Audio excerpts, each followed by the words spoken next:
Sean bienvenidos a este tiempo de adoración entre semana. Creo que es un tiempo refrescante. Antes de iniciar y de que leamos la palabra de Dios, quisiera que tuviéramos en oración a nuestros hermanos, al pastor Fernando, al pastor Javier, a Roy, a Julián, a Ricardo, que no han podido acompañarnos. Por desgracia, pues ustedes saben que el clima no está favoreciendo a muchas personas pues la idea es que nos tengamos en oración unos por los otros, así como los demás hermanos en medio de nosotros que están padeciendo alguna enfermedad. No nos olvidemos de ellos en nuestras oraciones. Yo los invito a que por favor abran sus Biblias en el libro del Apocalipsis. El año pasado terminamos los estudios de mitad de semana, nuestros servicios de adoración de mitad de semana con el capítulo 1. Iniciamos una de las secciones tal vez más conocidas del libro del Apocalipsis, que son los capítulos 2 y 3, los mensajes a las iglesias de Asia Menor.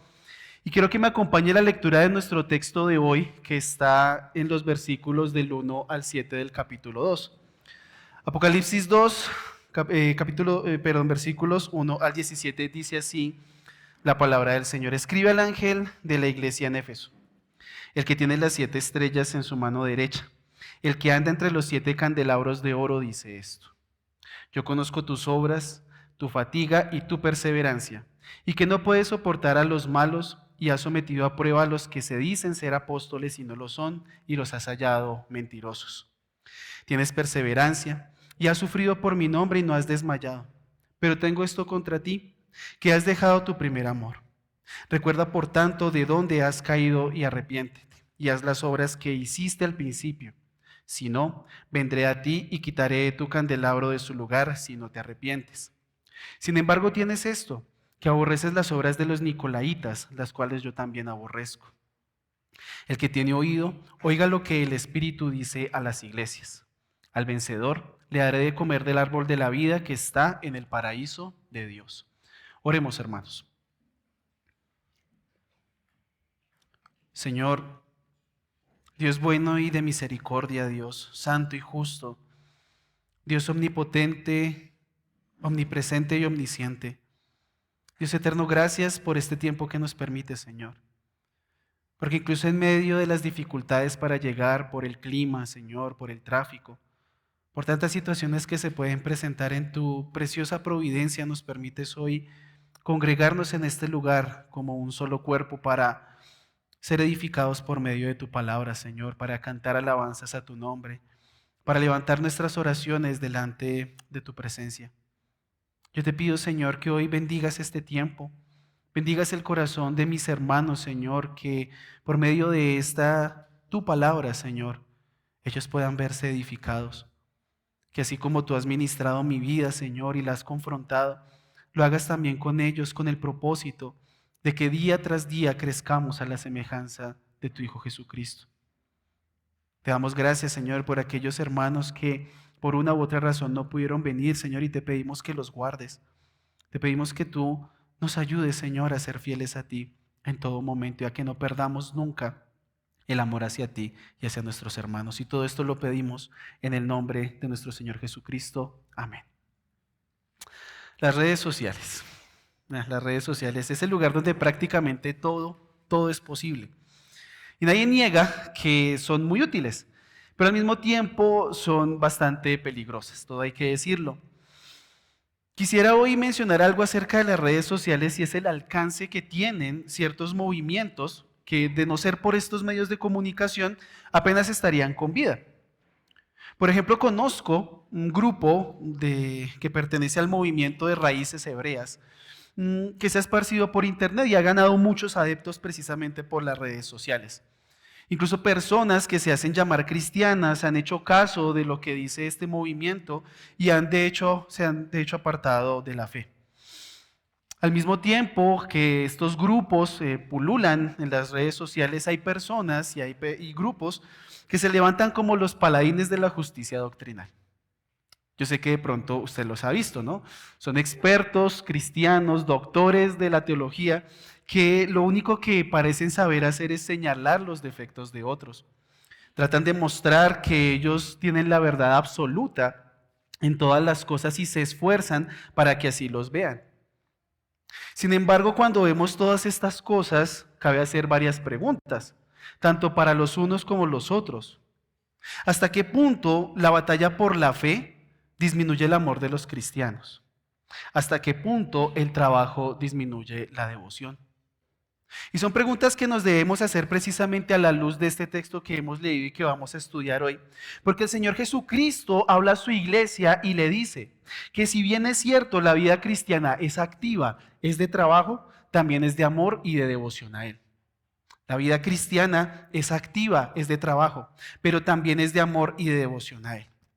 Ahora entramos a un grupo de textos, como les decía, los capítulos 2 y 3 del libro del Apocalipsis, que son muy conocidos por muchos. De hecho, hemos tal vez escuchado muchísimos mensajes acerca de estos textos, pero es interesante analizarlos uno por uno. Es interesante hacer este análisis, ¿por qué? Porque es Cristo quien habla a su iglesia. Claro, es verdad que el Señor Jesucristo se dirige a congregaciones específicas en un momento específico del tiempo. Sin embargo, como veremos, llegando al final de este estudio de hoy, Cristo está hablando por extensión a toda su iglesia. Es decir, le está hablando a usted y me está hablando a mí. De ahí que el mensaje de estos dos capítulos sea tan relevante y nos tomemos el trabajo de hacerlo y de estudiarlo uno por uno, cada uno de estos mensajes. Ahora, es bastante sencillo cuando uno lo lee atentamente discernir la estructura de cada uno de estos mensajes. Como lo estudiamos en el capítulo 1, el Señor Jesucristo escribe o envía un mensaje a 7 iglesias y Juan es quien escribe este mensaje.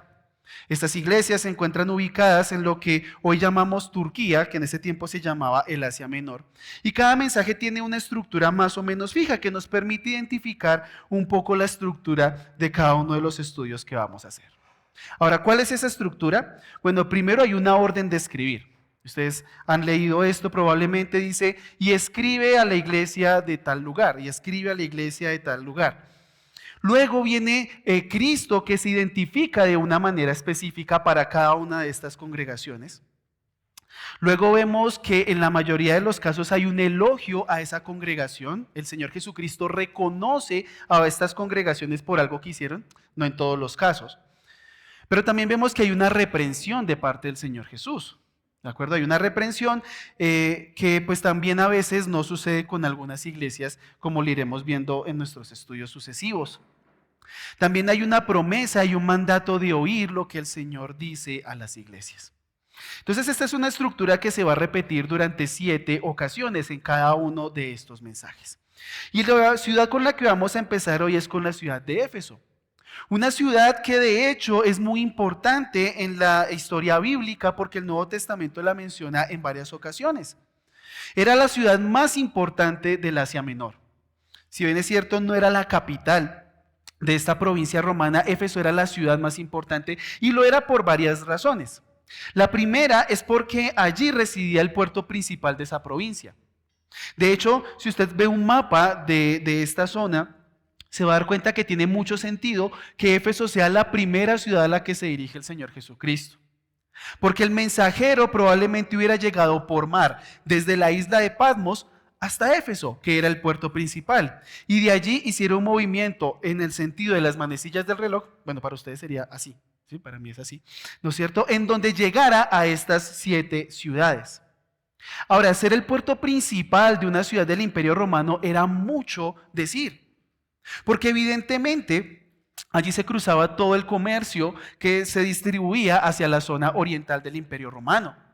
Asimismo, había un cruce de carreteras muy importante en esta ciudad, una economía que era muy sólida, pero al mismo tiempo era una ciudad muy idólatra.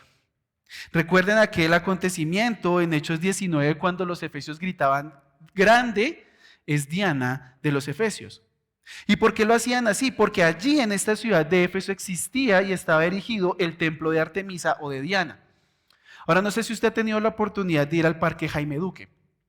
Si ha tenido esa oportunidad, yo sé que hacer el recorrido en un día es bastante difícil, creo que imposible, sobre todo si uno tiene niños pequeños. Pero hay una zona que a mí me encanta de ese parque y es la zona que muestra las 7 maravillas del mundo antiguo. Entonces ustedes ven la entrada de este lugar y es el Coloso de Rodas y se ve allí gigante, ¿no es cierto? Y cuando usted entra, lo primero que ve, bueno, puede ver varios lugares, puede ver los jardines colgantes, puede ver las pirámides de Egipto y cuando usted hace el recorrido, lo último que ve es este templo. Una réplica de este templo y de la estatua de esta diosa falsa. Entonces era una ciudad que estaba sumida en la idolatría precisamente por la facilidad económica que tenía. Pero también reconocemos en esta ciudad que Pablo tuvo allí varios encuentros en donde se funda una iglesia que también es muy importante en el Nuevo Testamento. Pablo reúne a los ancianos de esta iglesia en Hechos 20 y les encarga que tengan cuidado de la grey que Dios les ha dado, que tengan cuidado de sí mismos, porque sabía que se levantarían falsos maestros. Cuando Pablo está encarcelado en su primer encarcelamiento en Roma, él envía al joven Timoteo a pastorear la iglesia en Éfeso. Y le muestra precisamente la necesidad de conservar la sana doctrina. Entonces hay algo muy interesante que aparte del libro del Apocalipsis, cuando se habla de la iglesia de Éfeso hay un tema particular, la sana doctrina. El cuidado que debía tener esta congregación con los falsos maestros. Y vamos a ver que hay un enfoque muy especial en este primer mensaje a esta iglesia que tiene que ver con ello. Así que entremos en nuestro texto y veamos qué es lo que quiere decir el Señor a la iglesia de Éfeso y por extensión a nosotros. Mira allí en la primera parte del versículo 1 la orden de escribir. Dice así el Señor, escribe al ángel de la iglesia en Éfeso. Escribe al ángel de la iglesia en Éfeso. La primera palabra entonces que aparece en este mensaje, ¿cuál es? Escribe. ¿Por qué? Porque se nota el énfasis que hay en escribir el mensaje. Cualquier cosa dentro de esa frase que acabé de leer es menos importante que la orden de escribir.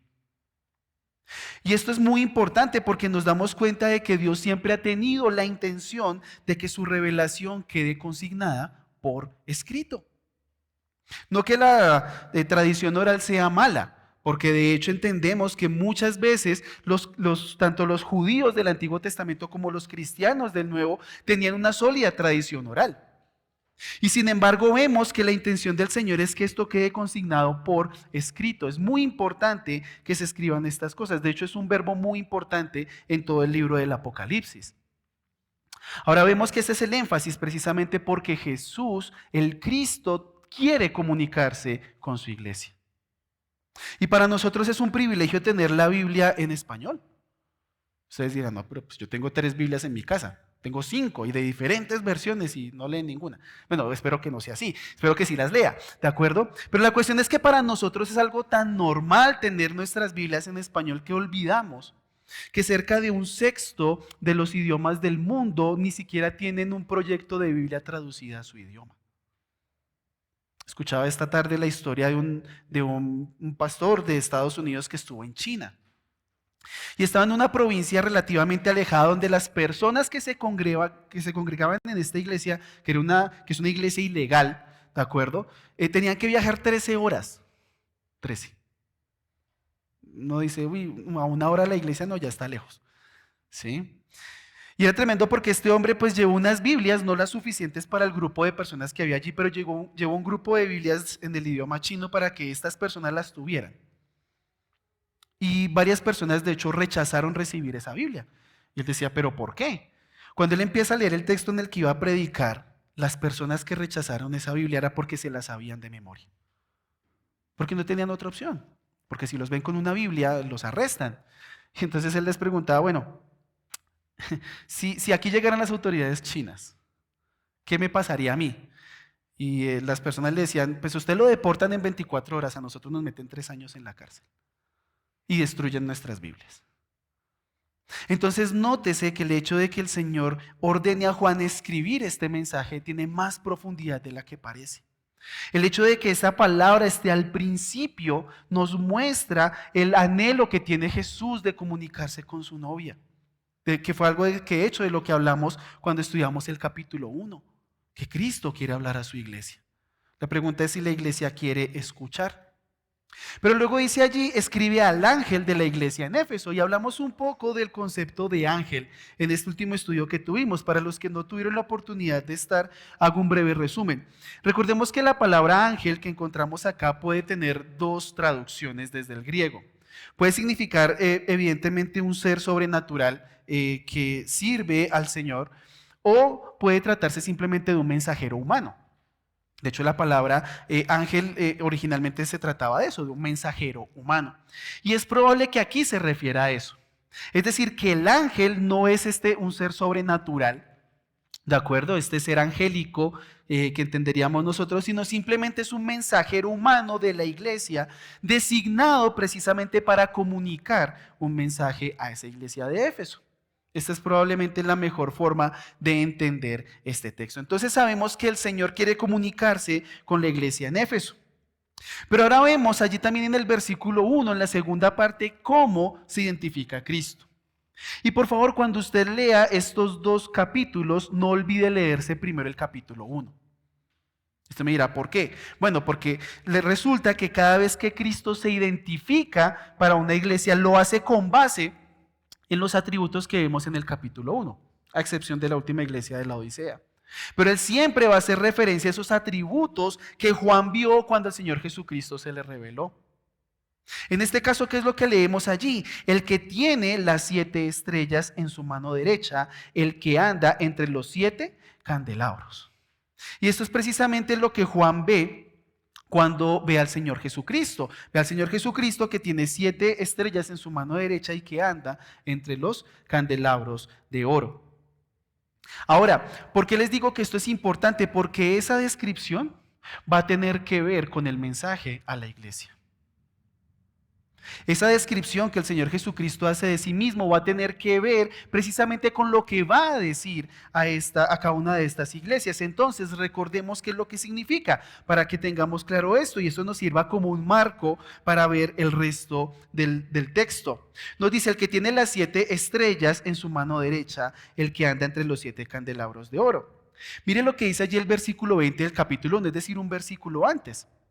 Ya nos habla de qué es lo que significa esto. En cuanto al misterio de las 7 estrellas que viste en mi mano derecha y de los 7 candelabros de oro, las 7 estrellas son los ángeles de las 7 iglesias, que recordemos son mensajeros humanos, no estos seres angelicales, y los 7 candelabros son las 7 iglesias. Es decir, que aquí el Señor Jesucristo recuerda a los efesios que Él es el rey y el dueño de todas las congregaciones. Y lo repito, el Señor Jesucristo es el rey y el dueño de todas las congregaciones. Él es quien las posee. Y por tanto, cualquier intento de alguna iglesia de poner otro rey u otro dueño es solo idolatría. Y ese es precisamente el problema que vamos a ver que surge en la iglesia de los Efesios. Ahora, nótese lo que dice acá. Dice al final del versículo 1, dice esto. Y ustedes dirán, bueno, es el Señor Jesucristo hablando. Pero hay algo muy interesante, es que esa expresión dice esto. Es una expresión que también utilizaban los profetas del Antiguo Testamento cuando tenían una palabra de Dios. Así dice el Señor, o dice esto el Señor. Por tanto, el Señor Jesucristo no solamente habla como rey, que ya es suficiente, sino que también habla con la autoridad de traer la palabra de parte de Dios mismo. Entonces, cuando Cristo habla a la iglesia, lo hace con toda autoridad. ¿Se dan cuenta la importancia de entonces de escuchar lo que Cristo dice a estas 7 iglesias? Porque lo hace como el dueño, como el rey de la iglesia, pero también lo hace con la autoridad que tiene por ser Dios. Entonces hemos visto solamente en un versículo toda esta riqueza grande que tienen estos mensajes. Pero ahora pasemos al elogio que recibe la iglesia de Éfeso. Y aquí es interesante que el elogio que recibe esta iglesia está en los versículos 3, 4 y 6. No están seguidos, sino que de hecho están separados. Dice allí el versículo, los versículos 2, 3 y el versículo 6. Dice así, yo conozco tus obras, tu fatiga y tu perseverancia, y que no puedes soportar a los malos y has sometido a prueba a los que dicen ser apóstoles y no lo son y los has hallado mentirosos. Bueno, al menos al principio pareciera ser que esta iglesia de los Efesios tenía una gran reputación. Y esto es algo que el Señor conocía. Nótese que lo primero que dice el Señor es que yo conozco tus obras. Y esto nos muestra algo muy importante. El Señor Jesucristo es Dios, porque Él lo conoce todo. Él conoce las obras de la iglesia, conoce las obras de cada miembro de esa iglesia. El Señor Jesucristo sabe quién es su novia. Y por eso les dice, yo conozco tus obras. Y nótese cómo sigue allí. Nos muestra que esta iglesia había padecido. Esta iglesia tal vez no la estaba pasando tan bien. Porque nos habla acerca de su fatiga, ¿no es cierto? Nos habla acerca de su perseverancia. Y estas dos palabras, tanto fatiga como perseverancia, muestran que esta era una iglesia que estaba en constante actividad. Y no quiero llamarlo activismo. No quiero llamarlo activismo porque probablemente el activismo suena como algo negativo. Cuando vemos cómo el Señor Jesucristo elogia a esta iglesia, las actividades que esta iglesia desarrollaba eran actividades buenas. Y cuando nos habla acerca de la fatiga, cuando nos habla acerca de la perseverancia, nos muestra que esta iglesia trabajaba sin descanso a favor del ministerio. Y que en todo momento buscaba que esa palabra de Dios avanzara cada día más y cada vez más. Y pensemos por un momento que para la época en la que se escribe Apocalipsis, a finales del siglo I después de Cristo, la situación de los cristianos estaba siendo cada vez más precaria. Porque si bien es cierto, no había una persecución tal vez sistemática en todo el imperio, ese mismo imperio, las mismas autoridades empezaban a ver con recelo a los cristianos. Porque claro, al principio, cuando el cristianismo surge básicamente, pensaban los romanos, como una secta de los judíos. Y pues no pasa nada, otra secta de los judíos, ¿qué le podemos hacer? Pero conforme avanzaba el tiempo, los cristianos empezaron a diferenciarse de los judíos en muchos aspectos y ya los romanos no los veían con tan buenos ojos. Y por tanto es normal ver cómo estas iglesias, y por ejemplo Éfeso, que estaba en medio de una ciudad tan idólatra, pues empezaban a verse también agobiados por los de afuera. Entonces el hecho de que esta iglesia trabajara sin descanso muestra que hacía tal vez más incluso de lo que se esperaba que hiciera.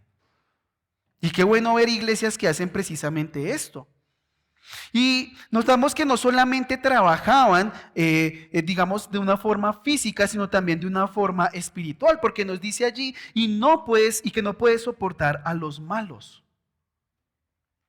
Ahora, esto no quiere decir que en la iglesia no entraba personas incrédulas, porque pues si no, ¿cómo se predica el evangelio a los incrédulos? ¿De acuerdo? No quiere decir esto entonces que, ustedes esto no, por favor, no entra a nuestra congregación, no es bienvenido.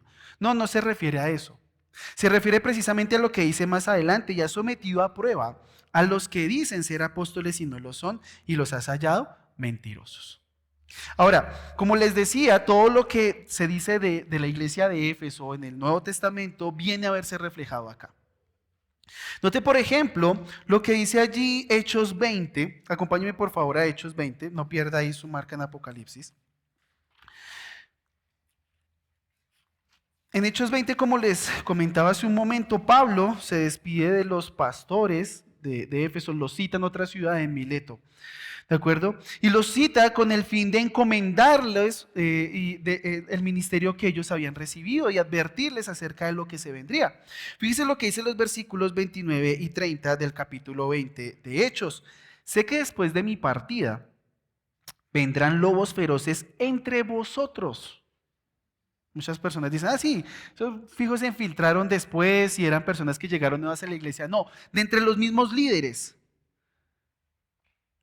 que no perdonarán el rebaño, y que de entre vosotros mismos se levantarán algunos hablando cosas perversas para arrastrar a los discípulos tras ellos. Entonces, fíjese que Pablo entendía que esta iglesia tal vez tenía cierta tendencia a alojar o al menos a tener sin intenciones a los falsos maestros. Y también mire lo que dice 1 Timoteo capítulo 1, versículos del 3 al 7. Pablo estaba preocupado porque cuando estaba en prisión sabía de alguna manera que en Éfeso, en la iglesia de Éfeso, habían falsos maestros y sobre todo de corte judaizante. Mire la advertencia que le hace a Timoteo. Como te rogué al partir para Macedonia que te quedaras ¿en dónde? En Éfeso, para que instruyeras a algunos que no enseñaran doctrinas extrañas ni prestaran atención a mitos y genealogías interminables, lo que da lugar a discusiones inútiles en vez de hacer avanzar el plan de Dios que es por fe. Así te encargo ahora. Pero el propósito de nuestra instrucción es el amor nacido de un corazón puro, de una buena conciencia y de una fe sincera. Pues algunos, desviándose de estas cosas, se han apartado hacia una vana palabrería, queriendo ser maestros de la ley, aunque no entienden lo que dicen ni las cosas acerca de las cuales hacen declaraciones categóricas. Dense cuenta, hermanos, entonces que tenemos una iglesia que tal vez entendió bien las palabras de Pablo y de Timoteo y que se esforzaron precisamente por destapar a esa clase de personas que tal vez se hacían pasar por apóstoles, por enviados de Jesucristo, pero que resultaban ser unos mentirosos. Ahora, hay una cuestión aquí que me parece muy particular. Cuando uno mira la historia de la iglesia, se da cuenta de algo, y es que es en este lugar, en el Asia Menor, y obviamente pues en otros lugares del imperio, pero sobre todo allí, que empiezan a hacer una herejía que luego va a ser conocida como el gnosticismo cristiano. El gnosticismo cristiano es una derivación del gnosticismo platónico, que se decía que todo lo espiritual era bueno y todo lo material era malo, que mezcló algo de teología cristiana y empezó a infiltrarse en las iglesias. Ahora, ¿por qué les digo que esto resulta curioso? Porque esta herejía, de hecho, tiene una característica, y cuando usted lee acerca de los primeros gnósticos, ellos decían, miren, sí, eso escribió Mateo, eso escribió Juan, pero vea, yo tengo una revelación exclusiva de Jesús. Esa secreta, esa nadie la sabe. Y empezaban a infiltrar sus falsas enseñanzas. Ahora, nótese que esa expresión de, venga, es que yo tengo una enseñanza exclusiva de Jesús, ¿eso no acaso no proviene de los apóstoles? Entonces, nótese precisamente cómo el hecho de que estas personas trataran de infiltrarse en la iglesia haciéndose llamar apóstoles es tan grave. Por eso los que hoy se hacen llamar apóstoles, bueno, desconfíe, ya, empezando por ahí, ¿no? A menos de que tengan entre 2000 algo de años, creo que no es muy posible que sean apóstoles. Además que Pablo dijo que fue el último, ¿no?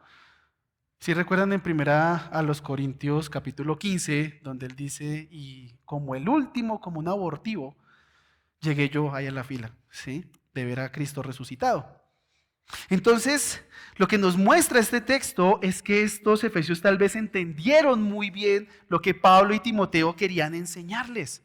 Y probablemente eran cazadores de herejes en un buen término. No lo asumamos en un mal término.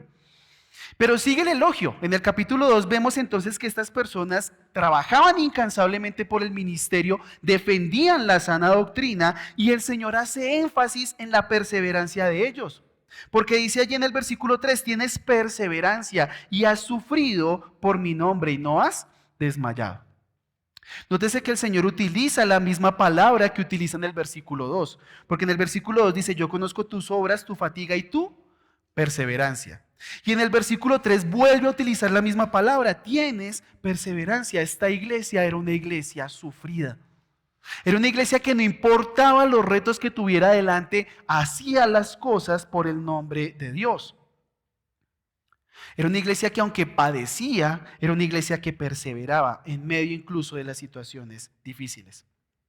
Sin embargo, aquí es necesario que de pronto aquellos que están con su Biblia, la Reina Valera 60, que es muy amada entre nosotros, tal vez no tienen la mejor expresión en este punto, porque si usted tiene una Reina Valera 60, probablemente lea allí por amor de mi nombre.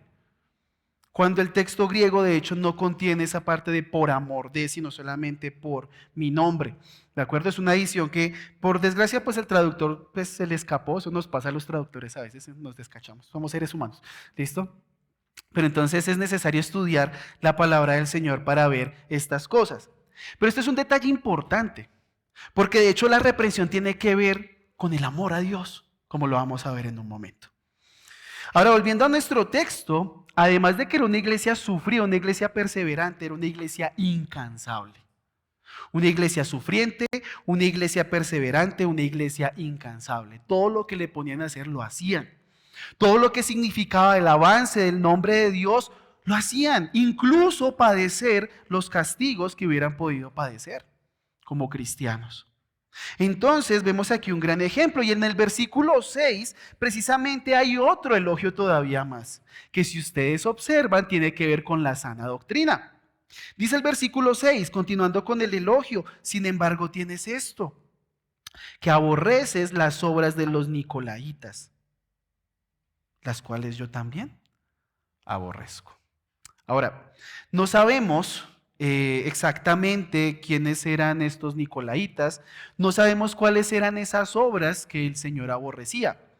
Hay algunos que tratan de ver aquí un grupo gnóstico temprano, ¿de acuerdo? Hay otros que los relacionan con la idolatría o con la inmoralidad sexual, con la avaricia, ¿de acuerdo? Sin embargo, no tenemos una certeza. Incluso algunas tradiciones tempranas de la iglesia relacionan a estos nicolaitas con Nicolás, que fue uno de los 7 servidores elegidos en Hechos 6 para servir a las mesas. Ustedes recuerdan que el texto lo estudiamos acá con el pastor Fernando. Ahora, esto no se puede comprobar. Lo que sí se sabe es que este grupo sí estaba causando problemas en medio de las congregaciones, porque hay otra iglesia de hecho que también está padeciendo con los nicolaitas. Entonces nosotros tenemos acá que esta iglesia sí que estaba comprometida con la sana doctrina. Era una iglesia que no admitía que las personas predicaran algo distinto a todo el consejo de Dios. Y cuando pensamos en esa frase de todo el consejo de Dios, ¿quién la dijo? La dijo Pablo. ¿Y saben a quién se la dijo? Se la dijo a los ancianos de Éfeso. Entonces nótese cómo todo este asunto de tener una doctrina adecuada siempre está rodeando a la iglesia en Éfeso. Es un tema particular sobre esta iglesia. Y yo creo, hermanos, que no podemos pasar por alto todos estos elogios. El ser una iglesia sufrida, el ser una iglesia perseverante, el ser una iglesia que guarde la sana doctrina. Yo sé que hoy hay iglesias, entre comillas, iglesias, que se burlan de la sana doctrina. Y lo dicen de una manera directa, es decir, no se callan de alguna manera de burlarse de aquellos que procuramos predicar la Escritura por lo que es la Escritura, la palabra de Dios. Y no podemos dar a torcer nuestro brazo en la batalla frente a la sana doctrina. Y es que si usted se pone a pensar, el concepto de guerra espiritual no es de reprender demonios, ni de ponerlos debajo de los pies, ni de activar ángeles, ni nada de eso. 2 Corintios 10 nos deja claro que la batalla espiritual está en las sanas palabras de Dios. Acompáñame por un momento a 2 Corintios 10. Probablemente usted ha leído este texto muchas veces y tal vez no le pase lo que me pasó a mí, que yo había leído muchas veces lo que dice 2 Corintios 10. Pero el Señor, como es bueno con sus hijos, cuando sus hijos incluso son algo testarudos, una vez yo leyendo este texto quedé completamente pasmado para entender qué es la guerra espiritual. Mire lo que dice allí desde el versículo 3. Pues aunque andamos en la carne, no luchamos según la carne, porque las armas de nuestra contienda no son carnales, sino poderosas en Dios para la destrucción de fortalezas. Hasta aquí, si usted es de los míos, habrá dado vueltas, 7 vueltas a un barrio y todas esas cosas que se suelen enseñar como guerra espiritual. Destruyendo especulaciones. ¿Cómo así destruyendo especulaciones?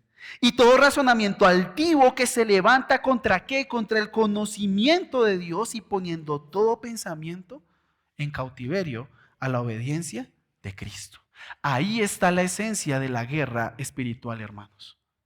Y los efesios la tenían clara. Y es algo que nosotros como congregación también debemos tener claro. Que la lucha por las almas de los incrédulos y por la santidad de los cristianos está en que prediquemos con precisión la palabra de Dios. Y era lo que estaban comprometidas estas personas, estos cristianos allí en Éfeso. Y sí, es verdad que si usted defiende la doctrina cristiana va a sufrir. Ahora, probablemente Tal vez todavía no, aunque creo que estamos más cerca cada vez de ello, de padecer el martirio por ser cristianos en este país. Que ya está sucediendo, esto sucede, no lo vemos nosotros, pero en zonas rurales de este país matan cristianos por ser cristianos. No sé si usted lo sabía, ¿de acuerdo? Pero al menos a nosotros aquí en Bogotá todavía no nos ha llegado, eso es verdad. Pero probablemente tenga que aguantar a sus compañeros de trabajo que se burlen de usted por no ser deshonesto. Tal vez tenga usted que llevar la carga de un profesor en sus estudios que se mofa de usted ante la clase porque cree que Dios creó los cielos y la tierra en 6 días literales. Tal vez tenga que soportar que la sociedad sea cada vez más abierta anticristiana. Sí, este elogio de Éfeso nos muestra que todo eso es digno del nombre de Cristo y por tanto hemos de pararnos firmes para defender la sana doctrina. Es necesario. Pero no todo es color de rosas con la iglesia de Éfeso. Vemos en los versículos 4 y 5 la reprensión que hace el Señor Jesucristo a esta iglesia. Lo estaban haciendo muy bien defendiendo la fe, lo estaban haciendo muy bien siendo hiperactivos, pero probablemente había otros problemas más importantes allí. Dice el versículo 4, pero tengo esto contra ti. Pero en el griego esa expresión es un contraste muy fuerte. Es decir, viene supremamente elevado, diciendo cuánta maravilla tienen acerca de la sana doctrina, pero para abajo. Completamente se estrella contra el piso. Y mire lo que dice, pero tengo esto contra ti, que has dejado tu primer amor. Y sé que se ha enseñado mucho acerca de este texto. Y probablemente pueda yo añadir poco a las grandes enseñanzas que se han hablado acerca de esto. Pero quiero comentarle esto y que reflexione lo que le voy a decir. Si usted es un lector atento de la Biblia, se va a dar cuenta que uno de los temas más importantes es el amor. Es un tema que inunda toda la escritura, desde el principio hasta el final. Ahora, el amor entendido como la negación del yo en beneficio de otros sin esperar nada a cambio. Claro, porque amor, hay muchas cosas que la gente suele definir como amor, pero que no son lo que la Biblia describe. La negación del yo en beneficio del otro sin esperar nada a cambio. Le voy a dar algunos ejemplos, ¿de acuerdo? Dios es amor, ¿no es cierto? Dios es amor. La columna vertebral de la ley es amar a Dios y amar al prójimo, como uno mismo, de hecho. El fundamento del uso de los dones espirituales es el amor. El amor es lo que perdura hasta la eternidad por encima de la fe y de la esperanza. La primera manifestación del fruto del Espíritu, adivinen cuál es. El amor. Entonces nótese cómo todos estos temas reúnen en una misma situación, el amor. Y yo creo que acaba de ser una pregunta interesante. Nótese todo lo que hacían los efesios, todas las batallas que libraban, eso que mostraban su fatiga, su perseverancia, que no desmayaban, que eran expertos encontrando falsos maestros, siguiendo tal vez la indicación del propio Juan en primera de Juan 4, del 1 al 3. No crean a todo espíritu, sino que pruébenlos. ¿Recuerdan lo que dice allí? Si hay un espíritu que dice que Jesucristo no es el Mesías, ese es el anticristo. Deséchenlo de una vez. Claro, los efesios hacían todo esto, pero cabe hacer una pregunta entonces, ¿cuál era la motivación de estos cristianos para hacer todo lo que hacían? Porque no era el amor. Y es una pregunta inquietante. Porque usted puede estar hoy allí sentado y decir, yo soy un defensor de la sana doctrina. Y en Facebook cuando me dan papaya, eso mejor dicho, ese teclado se quema. O bueno, la pantalla del celular también, vale. ¿Sí? Y cuando tengo que confrontar a los testigos de, usted viera yo cómo los cojo. Y 1 Corintios 15, Gálatas 1 y eso ya los tengo. Pero esta es una pregunta muy inquietante.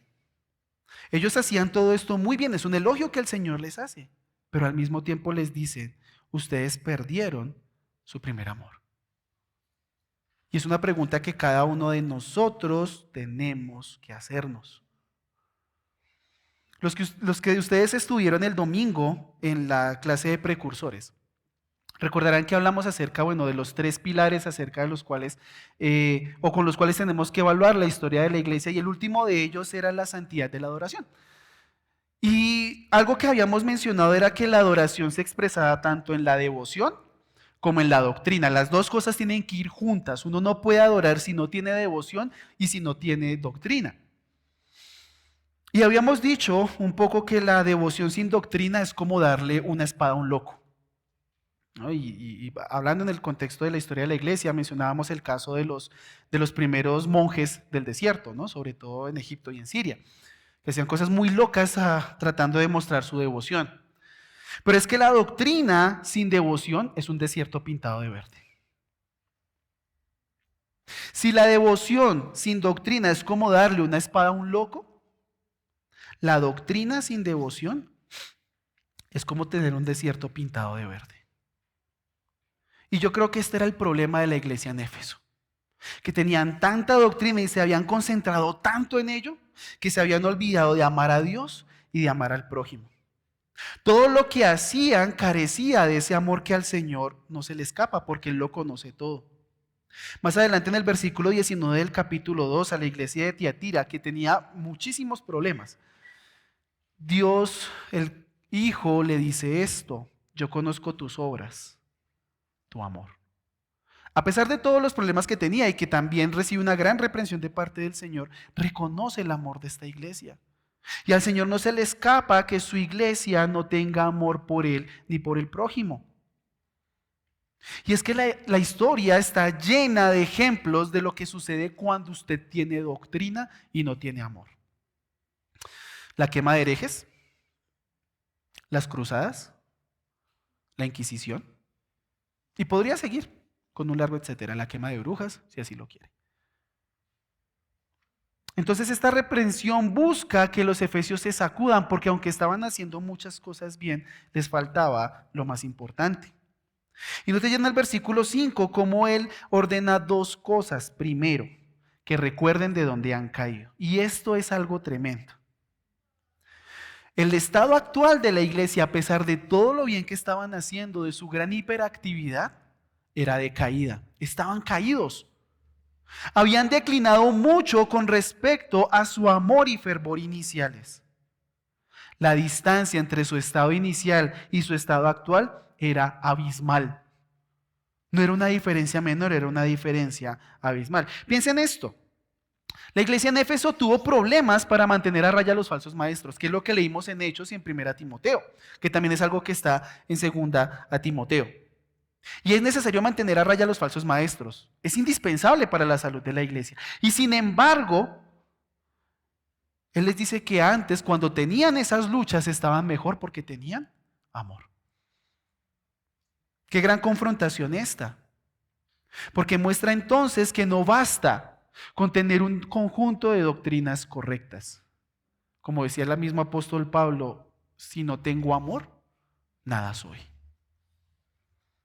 Luego de esto, allí en el versículo 5 les dice: arrepiéntete y haz las obras que hiciste al principio. Este arrepentimiento que implica una urgencia, se los está diciendo como háganlo ya, ¿de acuerdo? Muestra algo similar a lo que el Señor Jesucristo dice de los fariseos en el capítulo 23 de Mateo, en el versículo 23. Hay de vosotros, escribas y fariseos hipócritas, porque pagáis el diezmo de la menta, del eneldo y del comino, y habéis descuidado los preceptos de más peso de la ley: la justicia, la misericordia y la fidelidad. Fíjese lo último, y esto es lo importante: y estas cosas son las que debíais haber hecho sin descuidar aquellas. Es decir, lo que el Señor Jesucristo les está diciendo a los efesios es: no dejen de hacer lo que están haciendo, pero vuelvan a lo que antes hacían con respecto al amor. Y recuerden, el fundamento de la ley, ¿cuál es el principio que subyace la ley? Amarás al Señor tu Dios con toda tu alma, con toda tu mente, con todas tus fuerzas, y a tu prójimo como a ti mismo. Ese es el principio que subyace la ley, ¿no es cierto? Y es un principio que también aplica para la iglesia. Y los efesios no lo tenían. Ahora, Él llama al arrepentimiento, que vuelvan a las primeras obras, es decir, que vuelvan a amar al Señor y a su prójimo. Pero ¿qué pasa si los efesios no obedecen? Bueno, el Señor mismo vendrá para quitar su candelabro. Lo vemos allí en el versículo 5. Si no, vendré a ti y quitaré tu candelabro de su lugar, si no, te arrepientes. Es decir, que recuerden que el candelabro muestra que la iglesia, o al menos esta iglesia, es luz en medio de un mundo de oscuridad. Y lo es porque Dios le ha dado el poder de serlo. Las iglesias cristianas a lo largo de la historia han sido luz en medio del mundo porque es Dios quien les ha dado ese poder. Y lo que el Señor les está diciendo es: si tú no te arrepientes, te voy a quitar ese poder.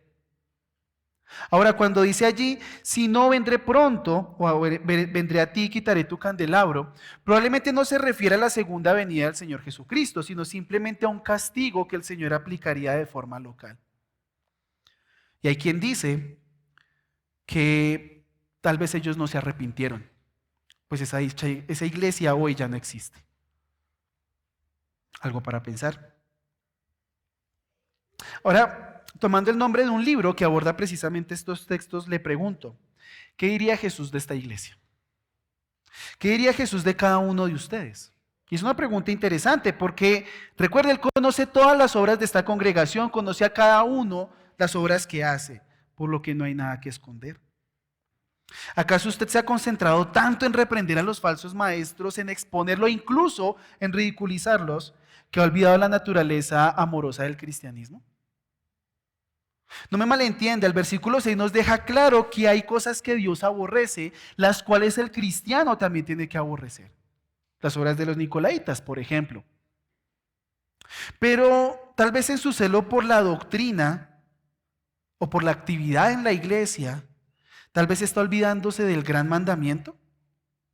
No deja de ser incómodo pensar en esto, pero al mismo tiempo es alentador pensar que Dios se preocupa tanto por su alma, que no solamente ve sus obras, sino que lo llama a ser alguien que ame a Dios y a su prójimo, alguien que refleje ese amor a la vez que batalla por la verdad. Y por último, vemos allí entonces en el versículo 7 el mandato de oír y la promesa. La primera parte del versículo 7 se repite en todos los mensajes en un orden distinto, pero siempre va en la última parte del mensaje. Dice allí: el que tiene oído, oiga lo que el Espíritu dice a las iglesias. Entonces nótese que al principio hablamos de la importancia de escribir porque Jesús quiere comunicarse con la iglesia. Y aquí al final del mensaje vemos esa insistencia reiterada. Vemos que el Señor busca que las personas que tengan oídos oigan lo que el Espíritu les está diciendo. Y recuerde algo, en la antigüedad no es que cada persona tenía su propio rollito de Apocalipsis y lo leía, sino que la lectura tenía que hacerse públicamente. De ahí que era tan importante que el mensaje estuviera escrito porque era algo que se leía a la congregación. Por tanto, lo que vemos allí es que debemos tener nuestros oídos afinados para oír lo que este libro está diciendo. ¿Y saben por qué? Porque es Dios el Espíritu Santo quien ha inspirado este texto para que sea nuestra norma de fe y práctica. Es el Espíritu de Dios quien llevó a los autores bíblicos a consignar esta revelación. Por tanto, la orden para ustedes: oiga lo que Jesús tiene para decirle. Ahora, ¿sabe qué es lo más alentador de esto? Que lo que viene inmediatamente después es la promesa. Y mire lo que dice allí la promesa: al vencedor. Y uno dice: uy, vencedor, yo ahí sí no estoy. Yo aquí luchando todavía con la pereza y al vencedor. No. Pero mire lo que dice el pastor MacArthur acerca de lo que significa ese término vencedor. No se refiere a los que han alcanzado un nivel superior de la vida cristiana, sino que identifica a todos los cristianos. Y usted dirá: bueno, pero ¿cómo así? Si no le digo que estoy luchando con la pereza y me está venciendo, en este momento estoy llamando al que está enseñando y todo. Pero nótese cómo el cristiano tiene garantizada la victoria. Acompáñenme a 1 de Juan capítulo 5.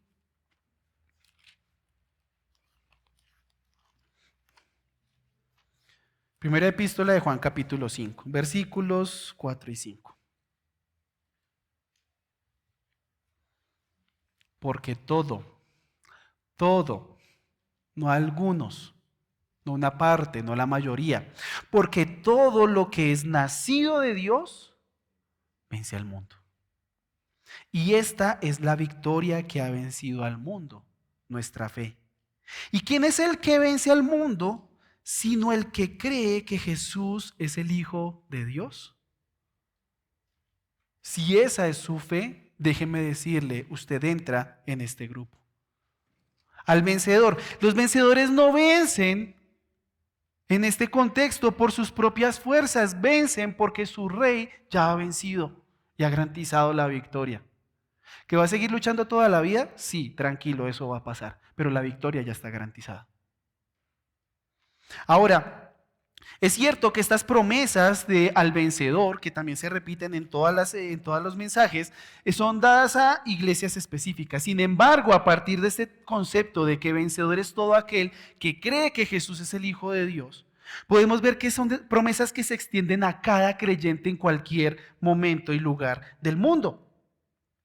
Ahora, esta promesa es tremenda. Dice allí, le daré de comer del árbol de la vida que está en el paraíso de Dios. ¿Y a dónde nos lleva el árbol de la vida? Nos lleva a Génesis 3. Porque recordemos que después de todos los desmanes que vienen por el pecado, lo que viene sobre la serpiente, bien merecido, lo que viene sobre la mujer, bien merecido, lo que viene sobre el hombre, también muy bien merecido, viene algo que el Señor Jesucristo, el Dios el Padre y el Espíritu Santo dicen entre ellos, ¿recuerdan? No dejemos que extiendan su mano hacia el árbol de la vida, no sea que lo coman y sean como uno de nosotros. ¿Recuerdan lo que dice allí? Es decir, que el pecado cierra la oportunidad de la eternidad, de goce eterno del ser humano. Pero la victoria del Hijo de Dios revierte esa maldición. Y ahora todo aquel que ha puesto su confianza en Cristo tiene la promesa de alcanzar la vida eterna. ¿No es eso un gran aliciente para arrepentirse por la falta de amor? Yo creo que sí. Ahora, llegados a este punto, que tanto para mí como para cada uno de ustedes este mensaje nos lleva a tener un verdadero sentir de arrepentimiento. Tanto usted como yo somos propensos a alejarnos del amor de Dios y del prójimo con una facilidad que asusta. Es muy fácil alejarnos del amor de Dios. Y yo le invito, ya sea como miembro asistente a esta congregación, que reconozca ese pecado, lo confiese y le pida al Dios de amor que le enseñe a amar.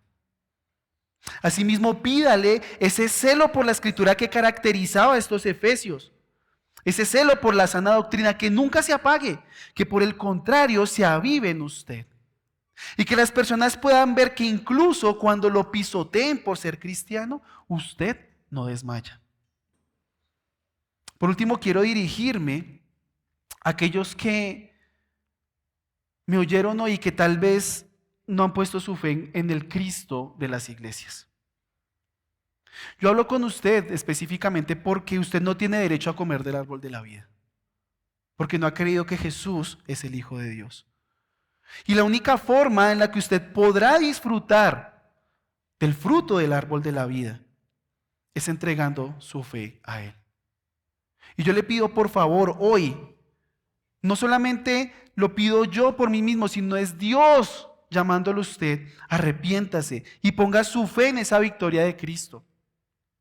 Esa victoria que Él ganó con su muerte y su resurrección.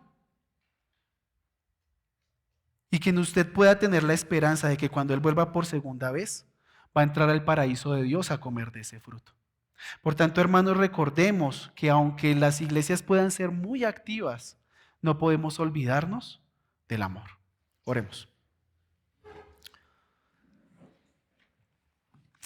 Señor, cuán confrontante es tu palabra, oh Dios, que nos muestra nuestra debilidad, nos muestra cuán frágiles somos incluso cuando nos consideramos tan sólidos, Señor, en nuestra doctrina, en la perseverancia de tu nombre, Señor.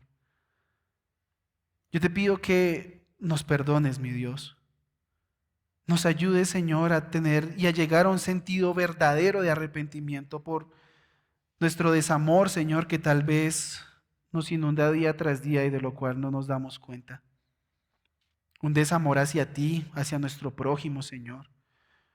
Un desamor hacia ti cuando tal vez pecamos y tal vez incluso ni nos importa, Señor. Que creemos con un simple perdón, todo está ya solucionado. Un desamor hacia el prójimo, Señor, cuando tal vez no ayudamos a nuestros hermanos, que podemos hacerlo, Señor, y no lo hacemos. El desamor por aquel incrédulo, Señor, al que tal vez pudimos predicarle el evangelio y no lo hicimos, Señor. Yo te pido, Dios, que no perdamos ese delicado equilibrio, Señor, entre la devoción y la sana doctrina, Señor. Que sea nuestro deleite leer tu palabra, Señor, profundizar en ella, pero al mismo tiempo llevar esa palabra a la práctica, mi Dios. Que podamos mostrar el amor de Cristo a toda criatura, Señor.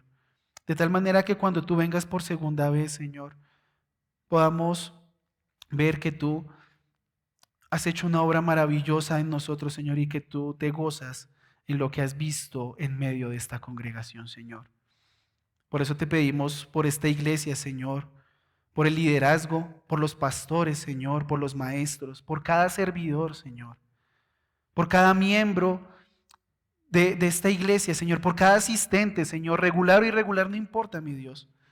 Nuestra oración específica hoy es por esta congregación para que tú nos ayudes a amar, pues tú eres amor, Señor, y que asimismo nos permitas vestirnos las armas de nuestra milicia, Señor, para defender la doctrina una vez dada a los santos. Todo esto para la gloria de tu nombre, oh Señor, y que sabemos, Dios, que tú serás exaltado por medio de esto. Y es en Cristo Jesús que oramos. Amén.